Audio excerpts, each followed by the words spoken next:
તો નમસ્તે વિદ્યાર્થી મિત્રો, તમારા સૌનું ફરી એક વખત હાર્દિક સ્વાગત છે આપણી સૌની શહેરી યુટ્યુબ ચેનલ જીપી ઓફિશિયલ એટલે કે ગુજરાત પોલીસ ઓફિશિયલ યુટ્યુબ ચેનલના યુટ્યુબ પ્લેટફોર્મ પર. તો મિત્રો, આજે અમારી પાસે બે મુદ્દા આવેલા છે કે ભાઈ પીએસઆઈનું ફાઇનલ રિઝલ્ટની તારીખ તો જાહેર થઈ છે, નવી તારીખ મિત્રો હમણાં ટૂંક સમયમાં જે એક તારીખ જાહેર થશે એના પછી મિત્રો નવી હમણાં એક બે દિવસમાં અથવા આજે મિત્રો એક તારીખ જાહેર થઈ છે એની વાત કરીશું. ભાઈ એમાં મિત્રો અમને જો જે પ્રશ્ન ઉદ્ભવ છે એ પ્રશ્ન તમને તો યાર 100% ઉદ્ભવતો જ હોય, તો અમને પણ ખબર પડે એમાં કઈ રીતે છે. આના પહેલાં એક મેં વિડીયો બનાવેલો છે, એની હું ચર્ચા કરી લઈશ થોડી, જેથી કરી આમાં તમને જે પણ માહિતી આપું એ માહિતી સારી રીતે સમજાઈ શકે. તો ભાઈ પહેલાં અમે એક વિડીયો બનાવેલો છે, એમાં એવું છે કે ભાઈ 25,000 રૂપિયા લાંચ લેતો એક વ્યક્તિ ઝડપાયેલો છે. તમને પણ ખબર હશે મિત્રો, એવી નાની મોટી અપડેટની જો તમને ખબર પડતી હોય અને તમને મિત્રો બતાવીએ તો તમને ખબર પડે કે આ પીએસઆઈની ભરતીમાં પણ જો તમને એમ થતું હોય કે ક્યાંય કૌભાંડ થયેલા નથી, તો ભાઈ ગમે તે ગુજરાતમાં ભરતી આવે એમાં કૌભાંડો ક્યાંક ને ક્યાંક થતું જ હોય.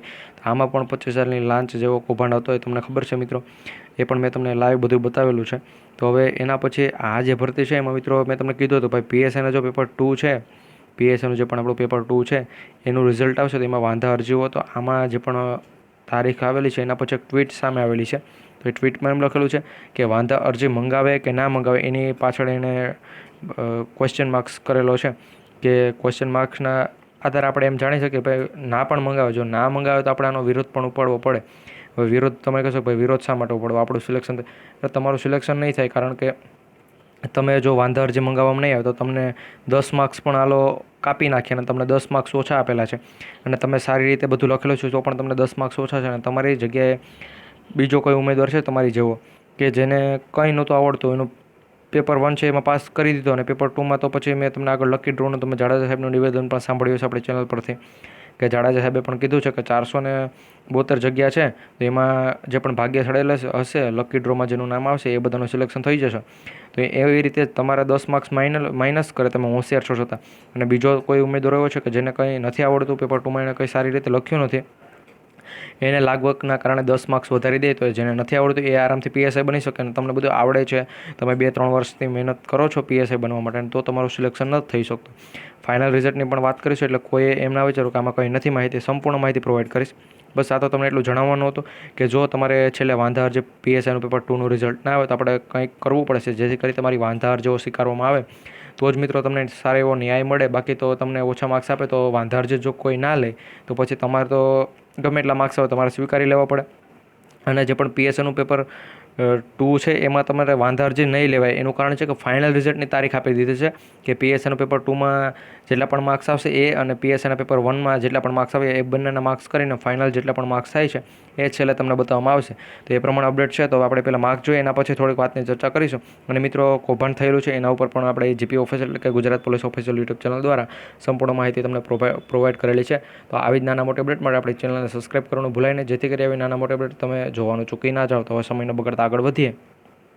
મિત્રો હવે આ તમે જોયેલું હોય તો પણ વિડીયો ખાસ કરીને જોજો, આમાં તમને બીજી માહિતી પણ મળશે. મિત્રો અહીંયા અશોક લખેલું છે એને એક ટ્વીટ કરેલી છે કે જેમાં પીએસઆઈનું ફાઇનલ રિઝલ્ટ છે, એટલે ફાઇનલ એટલે મિત્રો વાંધા અરજી બધું કમ્પ્લીટ થઈ જાય એના પછીનું રિઝલ્ટ. જેમ કે પેપર 2 છે તો પેપર 2માં વાંધા અરજીઓ આપણે મોકલાવાની થતી હોય છે, ભાઈ કોઈને ઓછા માર્ક્સ આવેલા કંઈ ગડબડ હોય તો એ વાંધા અરજી મોકલાવી શકે છે. તો અહીંયા વાંધા અરજી પછી ફાઇનલ રિઝલ્ટ બને છે, તમને બધાને ખબર હશે કારણ કે તમે પીએસઆઈ બનો છો તો તમે સમજો પણ હશો. તો હવે અહીંયા 1.5 મહિનો અથવા 2 મહિના જેટલો સમય લાગશે. તો હવે આપણે પહેલાં ઓગસ્ટ મહિનામાં આવવાનું હતું તો એના કરતાં 1 મહિનો વહેલું કરેલું છે. પહેલાં એવી માહિતી મળતી હતી કે ઓગસ્ટમાં ભાઈ તમારું જે પણ ફાઇનલ રિઝલ્ટ છે પીએસઆઈનું આવ્યું છે, પરંતુ હવે ઓગસ્ટની જગ્યાએ જુલાઈમાં 1 મહિનો વહેલું આવવાનું છે. અને આ જે મિત્રો લગભગ હવે 1.5 મહિનાની અંદર આવી જશે કારણ કે આની પહેલાં અમારે એક વિડીયો પણ બનાવવાનો હતો, અડધી કામગીરી પૂર્ણ થઈ ગઈ છે એટલે અહીંયા એટલો સમય લખેલો છે, લગભગ 1.5 મહિનાની અંદર આવી જશે. એના પછી નીચેની ટ્વીટમાં મિત્રો તમે વાંચો તો પણ હવે ખબર નથી કે ભાઈ પીએસઆઈનું પેપર 2 છે એના માટે તમને જે પણ અસંતોષ થયો હોય એના માટેની વાંધા અરજીઓ જે પણ આપણે મોકલાવતા હોય છે એ મંગાવશે કે કેમ. એટલે અહીંયા આવી રીતે લખેલું છે, જો આમાં કોઈનો એવો રિસ્પોન્સ ના આવે તો પછી વાંધા અરજીઓ મંગાવવામાં આવશે નહીં. એટલે મિત્રો આ અહીંયા પણ તમારે કોમેન્ટ કરવાની છે અથવા તો તમે આપણી ચેનલ સાથે જોડાયેલા રહેજો. આવી નાની મોટી અપડેટ જે પણ આવશે એના ઉપર અમે ફૂલ ડિટેલનો વિડીયો એક બનાવી તમને માહિતી આપતા રહેશો. અને મિત્રો જો તમારી વાંધા અરજી અથવા તમારે અસંતોષ તમને જે થયો હોય એના માટે જે પણ વાંધા અરજી મંગાવે એ ના મંગાવે તો આપણે 100% કંઈક ને કંઈક કરવું પડશે. બાકી મિત્રો તમારાથી જેને ઓછા માર્ક્સ હશે એને થોડાક પૈસા એણે આપી દીધા હશે એટલે એનું સિલેક્શન થઈ જશે. આગળ મિત્રો તમે જોયેલું છે કે 25,000 રૂપિયા લાંચ એક વ્યક્તિ લેતો હતો તેણે એક મહિલાએ તેનો પર્દાફાશ પણ કરેલો છે.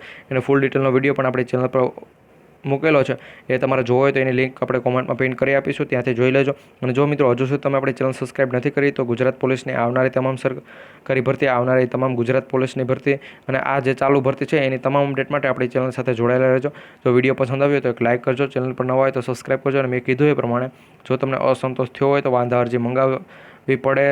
જે પણ PSIનું આખું આપણી ગુજરાત પોલીસ ભરતી બોર્ડ છે એને 100% વાંધા અરજીઓ મંગાવવી પડે. બાકી એ ફાઇનલ રિઝલ્ટ જાહેર કરી શકે નહીં. અને જો ફાઇનલ રિઝલ્ટ વાંધા અરજીઓ સિવાય તે જાહેર કરી દે તો આમાં કંઈક ને કંઈક ગડબડ થઈ હોય એવું આપણે માની શકીએ. તો મળીશું એક નવા વિડીયોમાં. જય હિન્દ, જય ભારત.